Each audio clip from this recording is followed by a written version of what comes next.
Korupsi adalah sebuah tindakan penyalahgunaan wewenang atas kepercayaan yang dikuasakan kepada individu ataupun kelompok. Tindakan korupsi ini biasanya terjadi karena keinginan untuk mendapatkan keuntungan secara sepihak dari suatu anggaran yang sudah ditetapkan. Karena tindakan korupsi merugikan negara, akhirnya beberapa negara menetapkan hukuman mati bagi para pelakunya. Bahkan, hukuman mati ini masih dilakukan di Korea Utara oleh presidennya kepada anggota keluarganya. Berikut ini 5 negara yang menerapkan hukuman mati bagi para koruptor.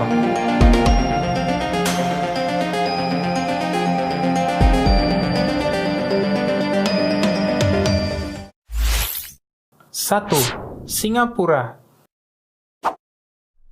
Meskipun terbilang negara yang kecil, Singapura adalah negara maju dengan masyarakatnya yang sejahtera. Selain itu, Singapura adalah negara dengan tingkat korupsi yang paling rendah. Pada periode tahun 1994 sampai 1999, hukuman mati telah dilakukan untuk lebih dari 1.000 orang di Singapura. Bahkan tidak hanya kejahatan korupsi yang dijatuhkan hukuman mati. Para pembunuh, perdagangan narkotika, dan kejahatan tingkat atas lainnya juga bisa dijatuhkan hukuman mati bagi para pelakunya.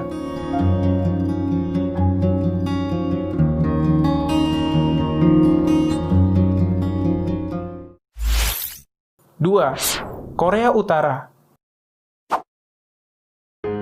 Presiden Korea Utara Kim Jong-un menetapkan hukuman mati yang mengerikan bagi para pelaku korupsi di negaranya.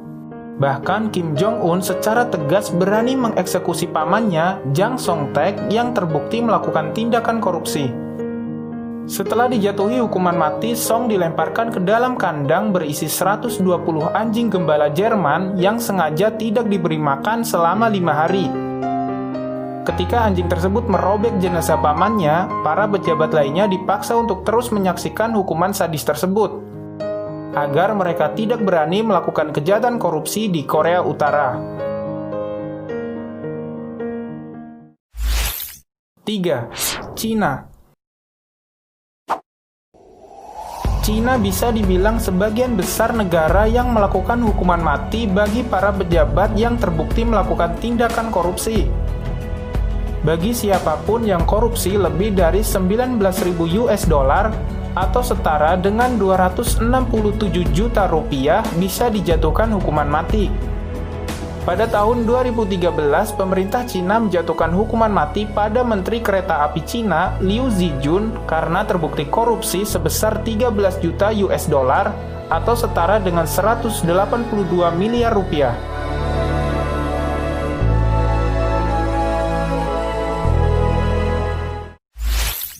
4. Vietnam. Secara mengejutkan, Vietnam juga berani menjatuhkan hukuman mati bagi para pejabat negaranya yang terbukti melakukan tindakan korupsi. Pada tahun 2013, seorang pejabat pemerintah bernama Quang Khai dijatuhi hukuman mati karena terbukti melakukan korupsi.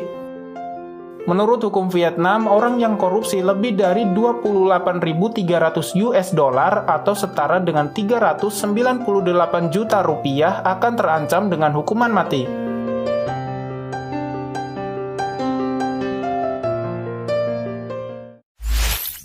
5. Taiwan. Di Taiwan, eksekusi diberikan kepada pelaku korupsi, pembunuhan, dan penyelundupan narkotika. Sebelum tahun 2000, tingkat hukuman mati yang ada di Taiwan sangatlah tinggi. Namun jumlah tersebut menurun setelah ada beberapa protes dari berbagai pihak. Akibat protes tersebut, hanya pelaku korupsi yang mengambil uang bencana alam dan uang penanggulangan krisis ekonomi yang akan dieksekusi oleh pemerintah. Namun, dari hukum masa lalu tersebut menjadikan para pejabatnya sangat antusias untuk tidak terlibat dalam kejahatan korupsi.